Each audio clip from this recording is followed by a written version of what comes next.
Merci à tous d'être si nombreux, car il faut le dire. Aujourd'hui, je vais vous présenter un auteur dont le nom vous est certainement très familier, Homère, par le prisme du commentaire qu'en fait un autre auteur peut-être un peu moins fréquenté, qui est Strabon, un géographe grec d'époque augustéenne, de l'époque d'Auguste. Je vais essayer de voir avec vous ce qu'il en dit dans l'introduction de son œuvre géographique, dans ce qu'on appelle les prolégomènes de la géographie de Strabon. Les prolégomènes, ce sont les deux chapitres introducteurs de cette œuvre. Prolégomène, littéralement, ça veut dire les choses à dire en premier. Bon. Et une introduction d'une longueur assez considérable, même pour l'Antiquité, mais qui est à l'image de l'œuvre elle-même, la géographie de Strabon, géographie étant le titre, qui est une des œuvres les plus longues, les plus colossales, je dis colossales parce que c'est un terme sur lequel je reviendrai par la suite, que l'Antiquité nous ait légué.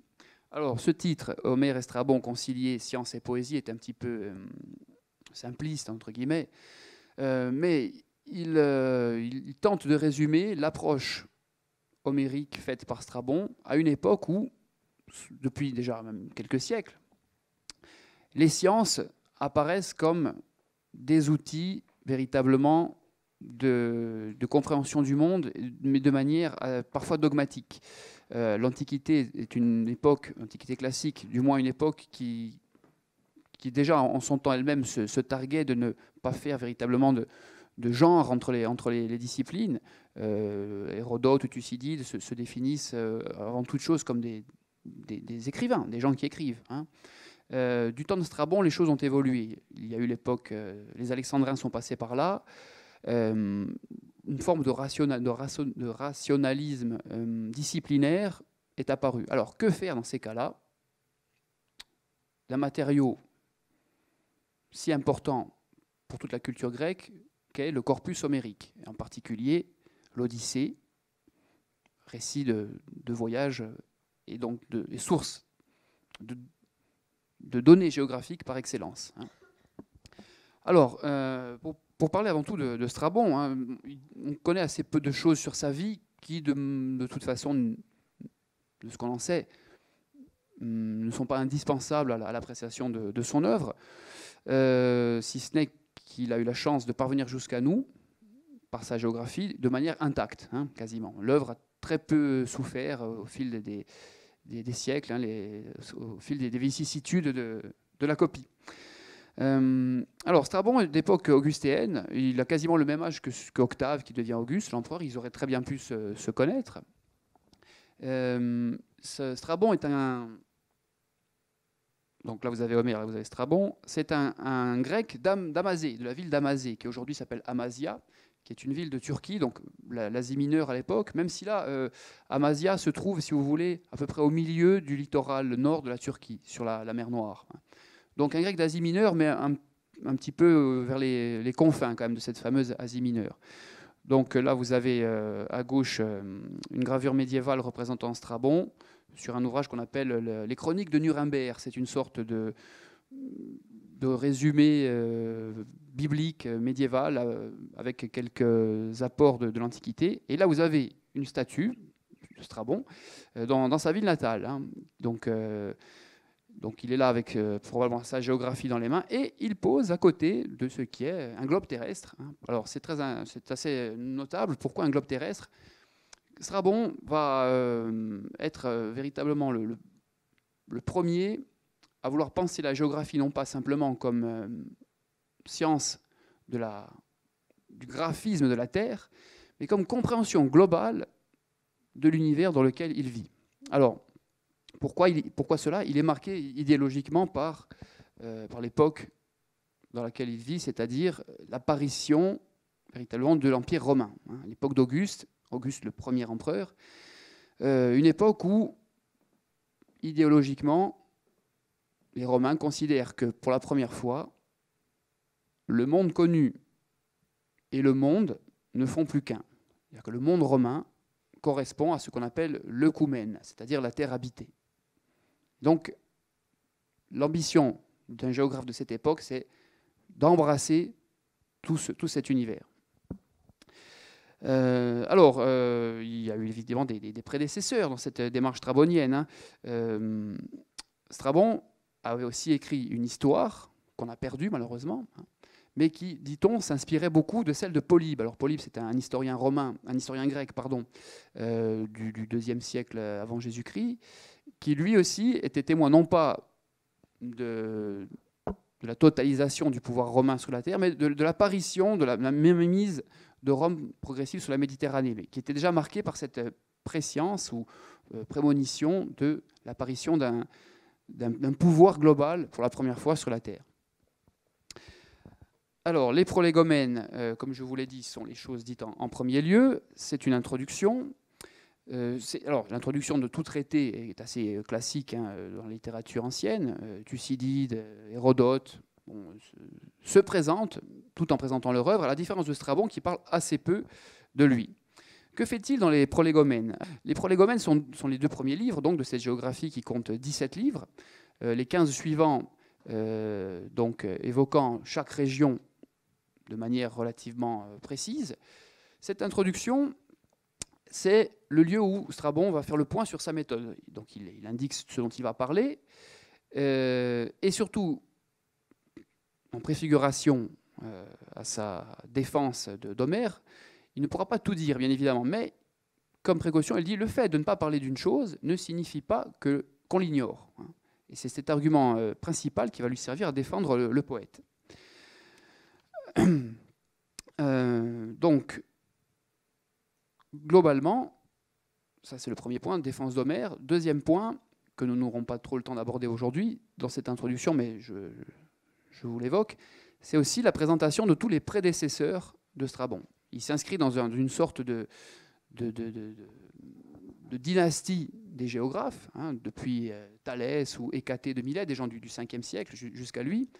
Et la tradition, lorsqu'on présente son œuvre, c'est de faire le point sur ce qu'ont dit les prédécesseurs. La plupart du temps, c'est pour les critiquer et pointer chez eux ce qui ne va pas, tout en disant, voilà, moi, Strabon, j'écris cette œuvre justement pour pallier les insuffisances de mes prédécesseurs, même si c'était de très grands esprits.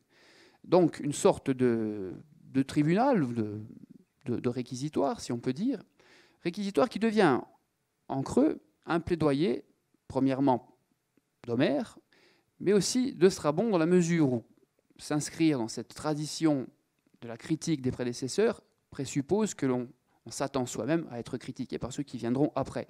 Et pour éviter cela, eh bien, il convient de prêter le moins possible le flanc à la critique. Donc, c'est un petit peu une sorte de jeu de piste qui s'installe entre tous ses prédécesseurs et Strabon. Et on peut dire que se met en place dès lors une sorte de cartographie textuelle. C'est-à-dire que chaque texte dans cet univers de la littérature géographique pourrait être considéré comme une sorte de repère, plus ou moins précis, et la reconnaissance que le géographe fait dans son œuvre, reconnaissance des lieux, à tel endroit il y a telle chose, etc., elle peut être mise en parallèle avec la reconnaissance qu'il fait a posteriori des œuvres précédentes. Chaque œuvre est considérée potentiellement comme un lieu plus ou moins bien exploré, dont Strabon fait la recension dans son introduction. Donc il y a un parallèle à faire entre la cartographie ou la géographie, parce que cartographie, le problème, c'est que nous n'avons conservé aucune carte de l'Antiquité, si ce n'est des reproductions. Donc c'est un terme à manier avec précaution, mais le parallèle existe entre la reconnaissance des lieux et la reconnaissance des sources. Certains donc ont parlé à propos de cette approche épistémologique strabonienne d'une sorte de cartographie philologique, cartographie des textes. Alors, Strabon commence par traiter, avant toute chose, son sujet en parlant d'Homère. C'est le fondateur de toute science. Alors, je vous lis un petit peu ce qu'il dit dans son introduction. C'est à bon droit qu'à l'imitation de nos prédécesseurs, nous avons présenté Homère comme le fondateur même de la science géographique. Homère, en effet, n'a pas surpassé seulement en mérite poétique les auteurs anciens et modernes.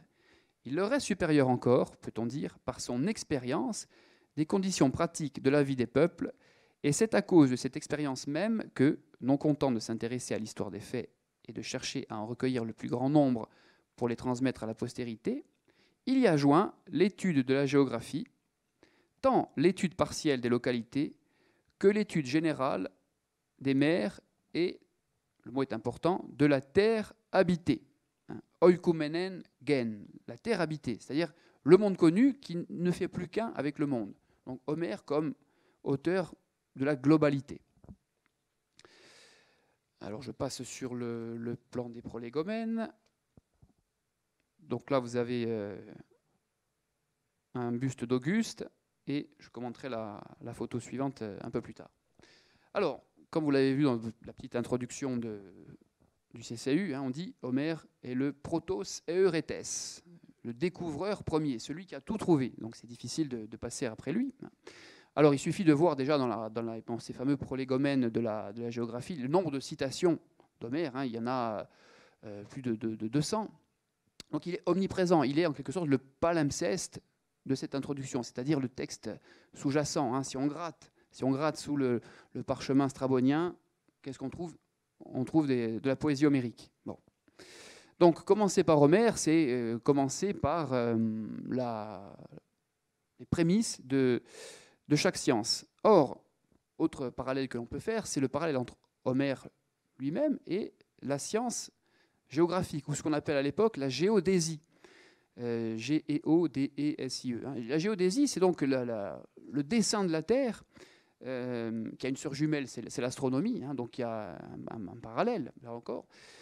On peut considérer que, plus encore que l'astronomie, la géodésie pourrait être la mère de toutes les sciences, car c'est grâce à elle que les premiers concepts géométriques abstraits apparaissent.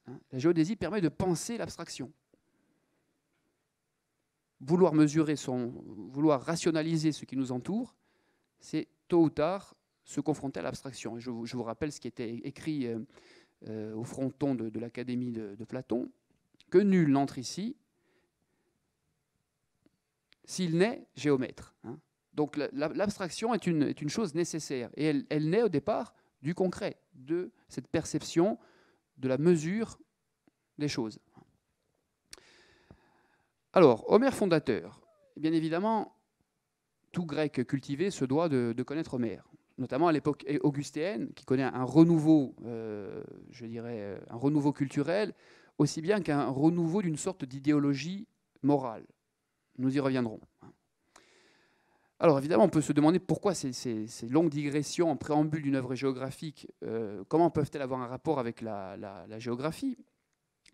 Eh bien, je vous renvoie à la citation que je viens de faire, lorsque Strabon parle de ses prédécesseurs et lui-même qui ont eu raison de considérer Homère comme le fondateur. Alors, c'est un petit peu une récupération qu'il fait en disant « nous avons eu raison », parce que tous les prédécesseurs de Strabon n'ont pas été tendres avec Homère. Alors, il y en a une certaine liste que vous connaissez, dont vous avez peut-être entendu parler, quelques noms. Alors, un nom que vous connaissez, c'est Thalès de Milet. Alors Thalès, évidemment, c'est très ancien, c'est 5 à 6 siècles avant Strabon. Ensuite, il y a Hécatée, toujours de Milet, Milet qui est une cité d'Asie mineure. Avant tout, comme on dirait aujourd'hui, des mathématiciens, mais qui se sont appliqués de manière numérique, si on peut dire, à la géographie. Vient ensuite Hérodote. Alors Hérodote, qui est l'auteur de ce qu'on appelle aujourd'hui l'enquête, en grec historia, mais qui est considéré comme le père de la géographie. Hérodote est d'ailleurs le titre, le nom d'une célèbre revue de géographie. Vient ensuite Pythagore, qui s'est attaqué lui aussi à la question de la mesure du monde connu. D'autres noms, Eudoxe, Aristote, notamment. Aristote avait été un des premiers à tenter un calcul de la sphéricité de la Terre. Alors, des gens qui, je dirais, qui partagent, à la différence de Strabon, une approche mathématique des choses. Et le plus représentatif de ses prédécesseurs, qui lui, alors en l'occurrence, n'a pas parlé d'Homère en bien, c'est Ératosthène. Ératosthène, vous en avez peut-être entendu parler. C'est un grec d'Alexandrie. Il vit à peu près vers 270 avant Jésus-Christ. Et alors, à la différence de toutes les personnes que je viens de citer, donc là, vous avez par exemple Thalès, en haut à gauche. Vous avez ensuite Hécatée en bas.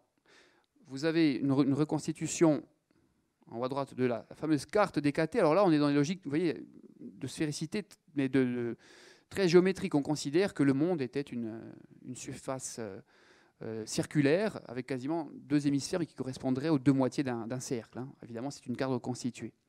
Et en dessous, en bas à droite, vous avez un détail du fameux tableau L'école d'Athènes de Raphaël, et vous avez ce cher Hipparque, hein, qui tient lui aussi dans sa main une sorte de globe terrestre. Alors davantage, on peut dire un géomètre qu'un géographe. Hein. Mais ces gens n'ont jamais véritablement attaqué Homère. Le plus virulent, ou peut-être même le seul qui aurait donc attaqué Homère, c'est Ératosthène, conservateur de la fameuse grande bibliothèque d'Alexandrie, premier homme connu à avoir calculé avec exactitude la circonférence de la Terre, qui lui va mettre carrément de côté toute velléité d'utilisation à des fins scientifiques d'Homère. Pour lui, Homère, ça relève de la fable. C'est tout. Stricto sensu. Il n'y a pas d'utilisation rationnelle et scientifique possible qu'on puisse en faire. Et c'est cet Ératosthène voilà, qui est là. Son portrait est une reconstitution de la bibliothèque d'Alexandrie, qui va être l'adversaire le plus déterminé. Alors évidemment, a posteriori, il est mort depuis plus de 200 ans, il ne peut plus riposter, mais qui va subir les attaques les plus virulentes de la part de Strabon. Strabon considère en effet qu'on ne peut pas faire disparaître Homère de la tradition éducative grecque. Homère, il est l'archégétès. Hein. Voilà, vous l'avez là. Archégétès, c'est un terme qui relève du vocabulaire de la colonisation grecque. C'est-à-dire que vers le 8e siècle, les Grecs vont fonder des cités un petit peu partout sur le pourtour méditerranéen, notamment en Asie mineure. Et pour justifier cette colonisation, ils vont dire bon, nous venons fonder une cité ici, mais c'est normal car il y a, dans les temps mythiques, un de nos ancêtres des temps héroïques est venu, il avait dit à l'époque que nous, ses descendants, nous viendrions fonder une cité. Et le nom de cet ancêtre mythique, le nom générique, c'est Archégétès, qui est là au début. Donc Homère est assimilé à ces fondateurs mythiques, non pas de cité, mais fondateurs de toute chose, de toute science, de toute chose lettrée.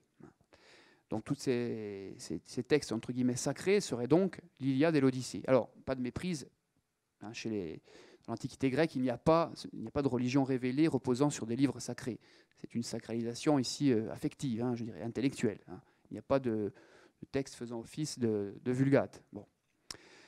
Alors, dans ce rapport des géographes anciens aux informations homériques et au statut de la poésie épique comme source d'informations éventuelles, ce qui nous intéresse, c'est de voir la méthode d'interprétation strabonienne, car il y a véritablement une méthode. Alors la première question peut paraître banale, c'est celle que tout le monde se pose, hein, que nous nous posons tous. Les références homériques correspondent-elles à la réalité ?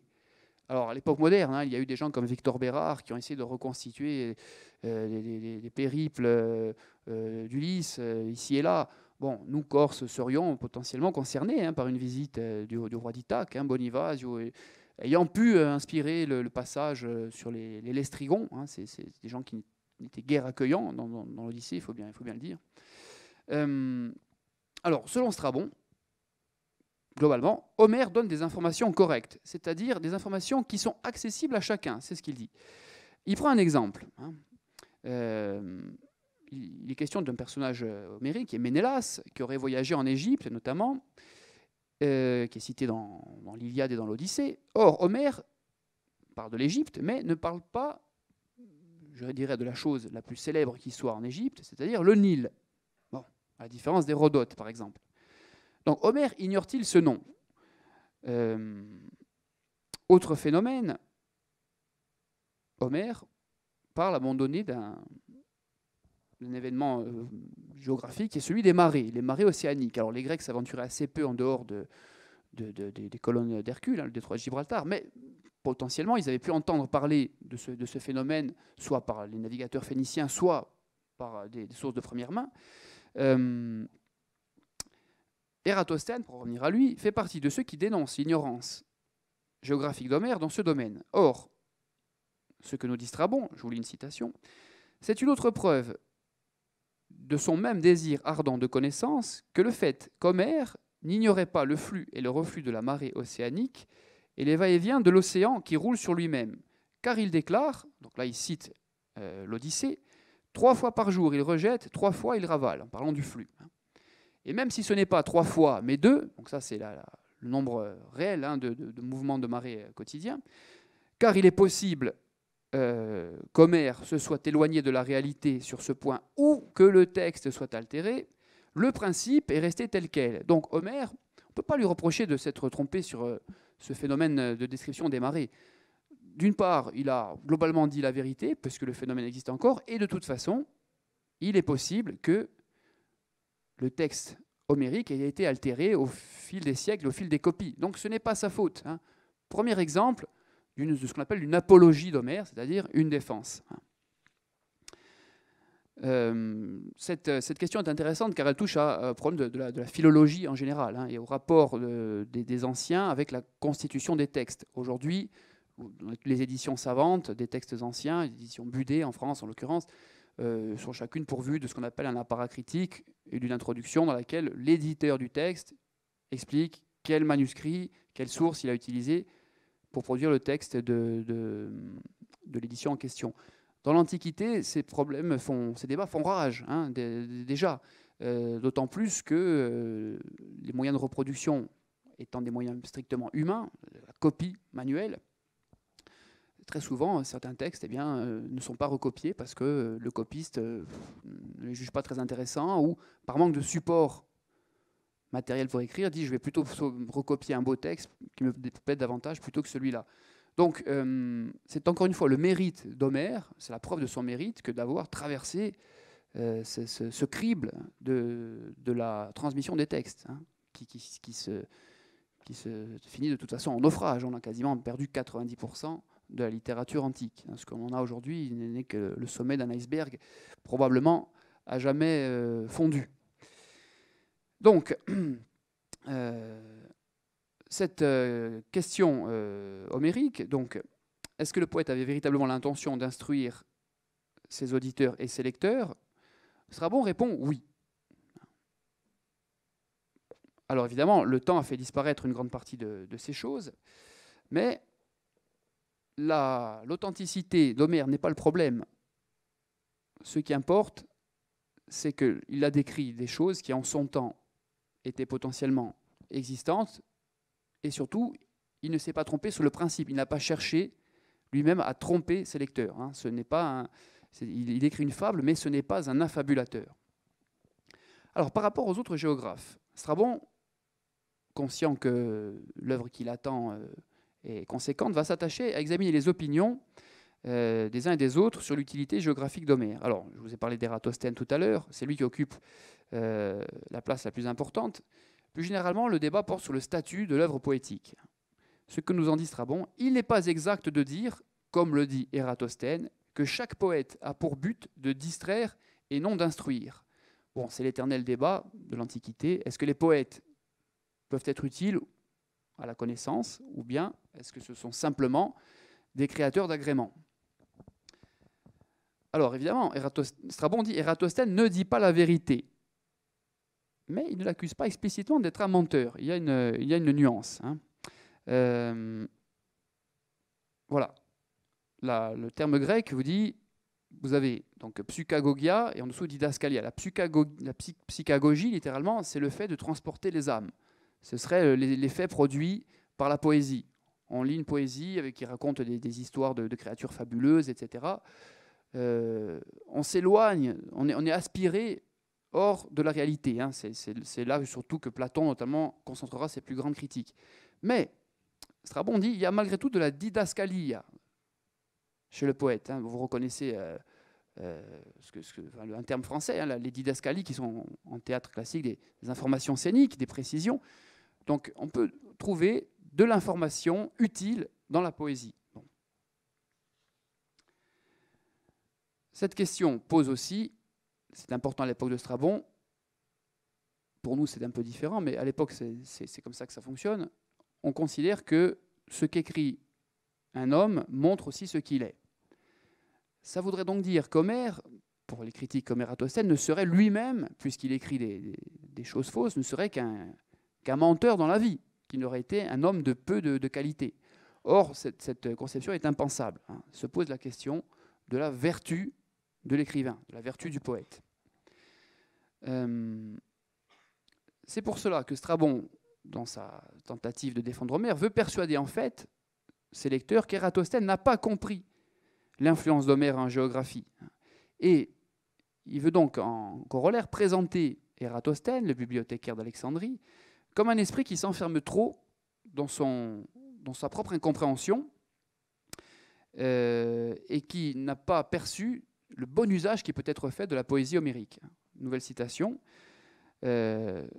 Lorsque Ératosthène nous conseille de ne pas examiner ses œuvres poétiques par le biais de la raison, ni d'y chercher une information historique, eh bien, il a tort. Donc, je vous parlais tout à l'heure de méthodologie de Strabon. La mauvaise méthode, ce qu'il ne faut pas appliquer, c'est la méthode ératosthène, trop radicale, trop dogmatique, trop rationnelle, si vous voulez. Donc, le paradoxe vient en fait donc de cet affrontement à distance entre le pilier d'une tradition culturelle, éducative, Homère, et un autre pilier, Ératosthène, qui, malgré son isolement, je dirais, dans ce cursus des géographes, reste encore aujourd'hui comme une sommité scientifique du monde antique.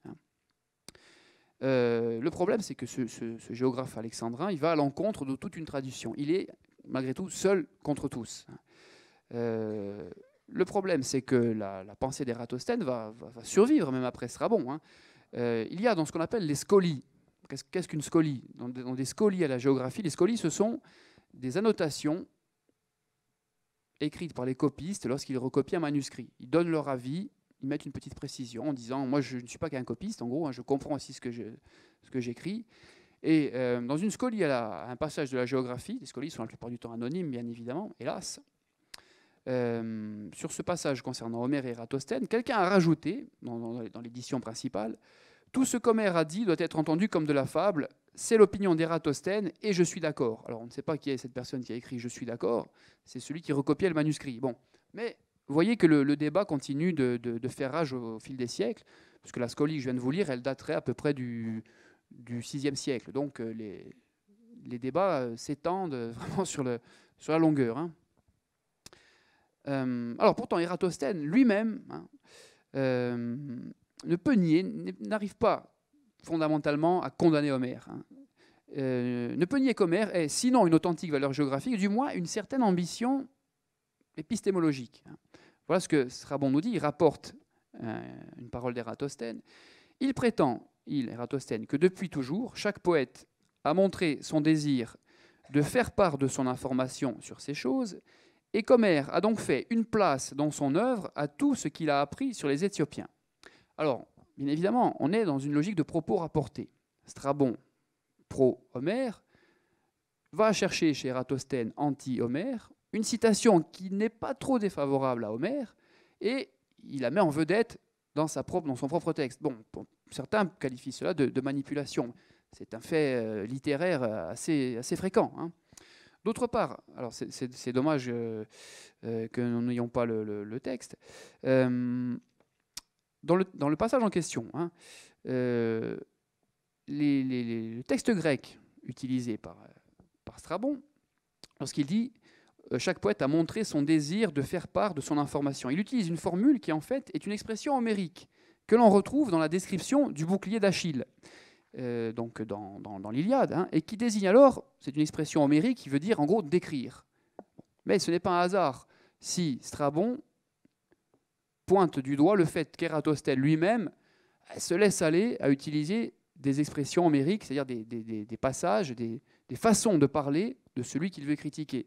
Donc il a beau dire ce n'est que de la fable, lui-même en quelque sorte est habité, contaminé par ce langage homérique. Donc ce ce débat, je dirais, se poursuit avec l'apparition d'une seconde notion importante qui est celle de la polymathie. Alors vous l'avez en deuxième occurrence sur votre diapo. Ce qui est important pour comprendre le problème homérique chez Strabon, ce sont deux notions. Alors, la polymathie qui signifie, je dirais, le fait d'avoir appris beaucoup de choses. Le fait d'être une source d'information générale, sans trop entrer dans les détails, mais d'être capable de mobiliser plusieurs domaines de connaissances. Hein, un petit peu comme l'idéal de la Renaissance, si vous voulez, l'idéal des gentilshommes qui ne se piquent de rien. On sait de tout sur tout, mais principalement, on ne doit surtout pas être considéré comme un spécialiste, comme une sorte de technicien, voire de gratte-papier. Hein.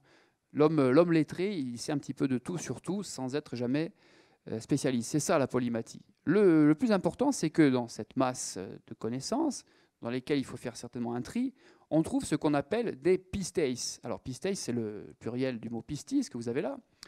Pistis, alors ça a été traduit aussi par, dans le grec chrétien par la foi. Hein. La pistis, c'est la foi ou le gage de foi, c'est le gage de crédit. C'est la preuve que dans un texte, il y a des éléments crédibles.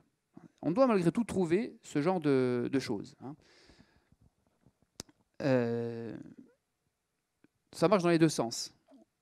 On peut trouver de la pistis dans un texte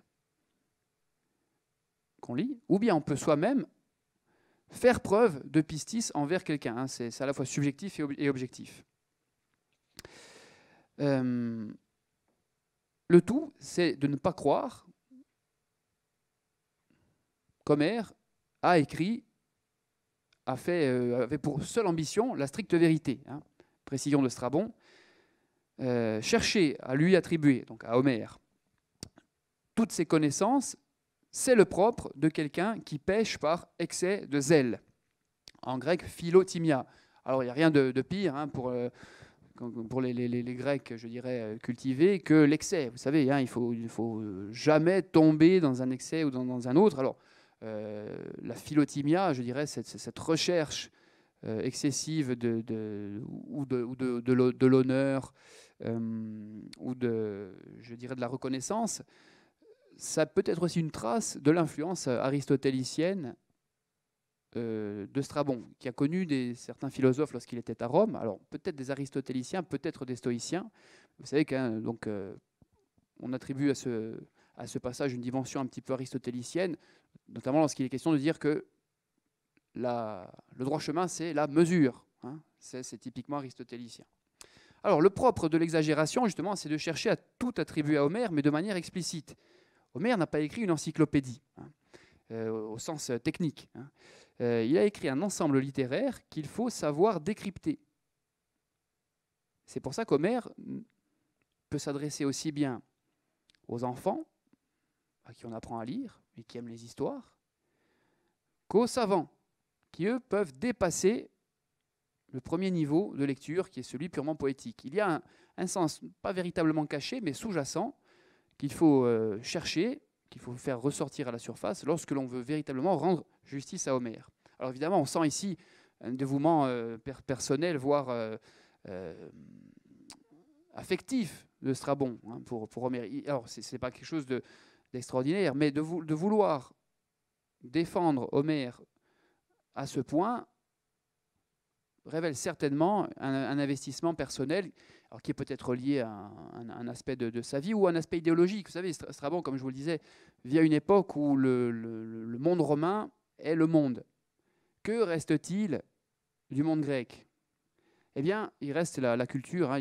Vous connaissez peut-être ce vers célèbre d'Horace, hein, la Grèce conquise a conquis son farouche vainqueur. C'est-à-dire que la Grèce, je dirais, fait partie du monde romain maintenant, mais sa culture est celle des élites romaines. Hein. Dans l'entourage de Mécène, d'Auguste, de Virgile notamment, hein, on lit et on parle le grec, bon, même si on compose des chefs-d'œuvre en latin, bien évidemment. Hein. Donc, dans ce dévouement que Strabon met à défendre Homère, il sert avant tout donc à défendre ce statut intellectuel d'Homère comme matrice. Une matrice, d'une matrice, tout un ensemble de choses peuvent sortir. Il faut savoir y chercher les bonnes informations. Et ne pas être trop radical, encore une fois. L'approche trop radicale comme celle d'Ératosthène, elle était déjà critiquée par des gens comme Polybe, à peu près un siècle et demi avant Strabon. Ératosthène avait dit on pourra savoir, on pourra connaître le trajet d'Ulysse le jour où on découvrira l'outre dans laquelle Éole avait enfermé les vents. Il y a un passage de l'Odyssée où Ulysse se fait remettre, c'est mer très calme, hein, etc. Il se fait remettre par Éole une outre contenant les vents. Éole lui dit attention à ouvrir avec précaution. Hein. Bon, évidemment, c'est comme le vase de Pandore. Les consignes ne sont pas appliquées. Donc les vents se déchaînent et Ulysse est de nouveau perdu. Bon. Et Ératosthène dit non mais ça ne sert à rien. Hein. Vous me direz où est passé Ulysse le jour où vous me montrerez l'outre. Bon. Polybe lui-même, et Strabon après lui, diront mais ça c'est trop radical comme approche. Il ne faut pas considérer que l'œuvre homérique se résume simplement à des inventions comme cela. Hein. Et donc, je vous disais tout à l'heure que Strabon pouvait citer Ératosthène en détournant un peu ce qu'il disait, ou du moins, comme on dit aujourd'hui à la télévision, en sortant les citations de leur contexte. Il fait de même avec Polybe, mais cette fois-ci dans son sens, quelqu'un qui a les mêmes arguments que lui. Hein. Et comme l'a dit Polybe avant moi, s'il y a un désaccord sur un point, il faut mettre en cause les changements survenus plutôt que l'ignorance du poète ou même la licence poétique. La licence poétique est une notion que vous connaissez. Hein. Licence poétique qui puise diversement dans l'histoire, l'arrangement et la fable. Alors, Polybe avait, avant Strabon, établi une sorte de typologie tripartite de l'information poétique en géographie. Et Strabon récupère cette typologie tripartite. Il faut donc distinguer ce qui relève. Alors, j'ai dit histoire, mais en grec, c'est historia. C'est assez difficile à traduire de manière univoque. L'histor, en grec, c'est celui qui sait pour avoir vu. Hein, la racine du mot, c'est celui qui sait. Bon. Donc, historia, on peut traduire par histoire, mais on peut traduire aussi par enquête, par investigation. Il y a un processus cognitif dans le mot historia. Donc, il y a ça, il y a l'arrangement et il y a la pure invention. Et l'arrangement se situant donc entre les deux, étant une sorte de compromis entre psychagogia et didascalia. Donc, Homère est très souvent entre ces trois éléments. Et c'est ce qui fait sa vertu, arrêtée. Hein, vous l'avez là donc sur votre diapo. C'est une dimension capitale. Le texte d'Homère est un bon texte, ce qui signifie que lui-même était un homme de bien. Bon, il y a une sorte de... On considère qu'il y a convergence entre l'homme et l'œuvre. Et donc, voilà ce que dit Strabon à son sujet. Nous ne saurions affirmer qu'une vertu par excellence du poète n'est pas celle qui consiste à imiter la vie par les mots. Arrêtez. Hein, bon. Arrêtez poietou, la vertu du poète. Comment peut-on en effet imiter si l'on est sans expérience de la vie et si l'on est un insensé? Bien sûr, nous ne parlons pas de la vertu d'un poète comme nous parlons de celle d'un charpentier ou d'un forgeron, car leur vertu ne repose pas sur une noblesse et une dignité inhérentes, alors que celle du poète est indissociablement liée à la vertu de l'homme. Et il est impossible de devenir un bon poète si l'on n'est pas au préalable un homme de bien. Donc, difficile de faire plus clair. Hein. Donc, on dépasse la valeur strictement littéraire artistique et on arrive à la vertu individuelle. Alors évidemment, se pose dans ces cas-là, on vous a dit le poète c'est celui qui imite, hein, donc qui se livre à la mimésis. Alors il y a une bibliographie conséquente, interminable sur cette notion. Le vrai et le bon poète, il imite la vie par le langage, sauf s'il est, comme on vous le disait, inexpérimenté de ces choses. Et donc, il est très facile de glisser du principe du bon poète à celui de l'homme de bien. Je vous disais tout à l'heure qu'on vit à l'époque augustéenne. Octave, qui devient Auguste, décide de dans sa politique sociale notamment, enfin, ce qu'on pourrait qualifier de politique familiale, de remettre au goût du jour les vertus des anciens Romains. Bon. Et le concept du vir bonus, l'homme de bien, c'est le substrat idéologique du règne d'Auguste. Chez Strabon, parler de poète, de poète de bien et d'homme de bien, ça correspond très certainement au contexte politique et idéologique qu'il a connu de son vivant. Et pour lui, c'est une façon d'adosser sa défense d'Homère à une sorte je dirais, de pouvoir politique qui ne peut pas être insensible à de tels arguments. Une sorte de continuation par Auguste, je dirais, de certaines valeurs qui se trouvaient, alors non pas chez d'anciens Romains, chez d'anciens Grecs, mais de manière générale chez d'anciens auteurs comme Homère qui peuvent être malgré tout récupérés, y compris par les Romains, du moins les Romains d'élite. Alors, cette question de la politique est fondamentale chez Strabon, car parler d'Homère, ce n'est pas simplement parler de l'usage que l'on peut faire d'un texte poétique, c'est parler de l'action que peut effectuer celui qui sait lire les textes comme il convient, et notamment de l'action pragmatique et de l'action politique. Alors, les épisodes homériques, très souvent, mettent en scène des personnages comme Arès ou Aphrodite, dont les critères moraux sont discutables. Les dieux se livrent des actes parfois cruels ou assez éloignés de la rectitude philosophique. Et donc, ces éléments auraient pu ruiner la réputation d'Homère s'il n'avait lui-même, en tant que poète, été estimé que sur ces seuls critères. Or, Strabon dit bien, attention, il y a de la psychagogie chez Homère, mais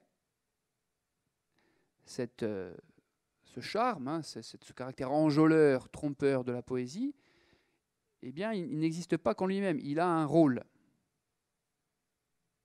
Il est indispensable à ce que Strabon appelle les esprits faibles.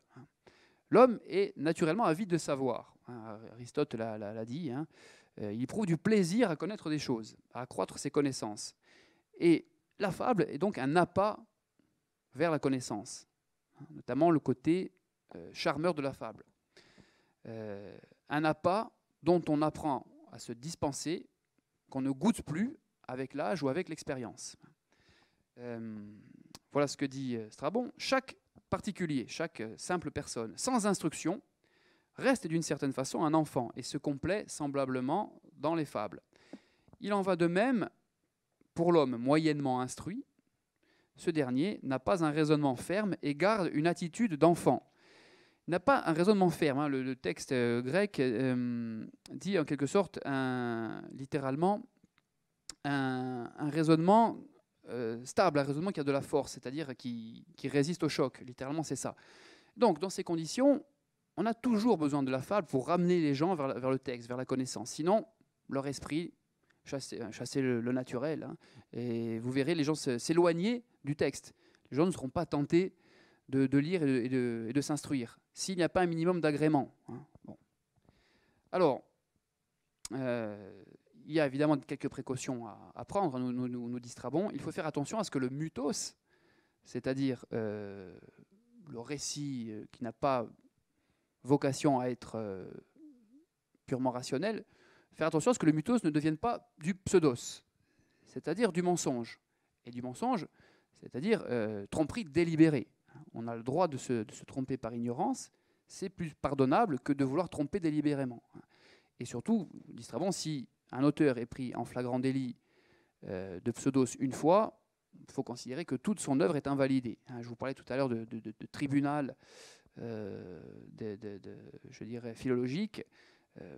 Si vous êtes passé au crible par les gens qui viendront après vous et qui disent « Ah, là, dans ce texte-là, il y a mensonge, donc allez, toute l'œuvre part à la poubelle », en gros, c'est la logique que représente Strabon. Simplement, l'équilibre à trouver entre mythos et pseudos. Il doit permettre au particulier de se délecter de la fable comme un enfant, quel que soit son âge, mais de les garder à proximité du texte, pas trop loin de la vérité. C'est le prix à payer pour ne pas être trop éloigné de la vérité, la poésie. Alors, autre passage de Strabon, vous allez voir, il est un peu spécial, mais car une foule constituée de femmes et de toutes sortes d'êtres incultes est incapable de décider par la logique philosophique et d'être appelée vers la science, la sainteté et l'intelligence. Elle ne le peut que par la crainte des dieux, crainte qui se manifeste très souvent dans les mutoi, dans les mythos que l'on retrouve dans ce genre de texte. Mais vous voyez, il dit malgré tout, on peut tirer quelque chose de ces esprits faibles.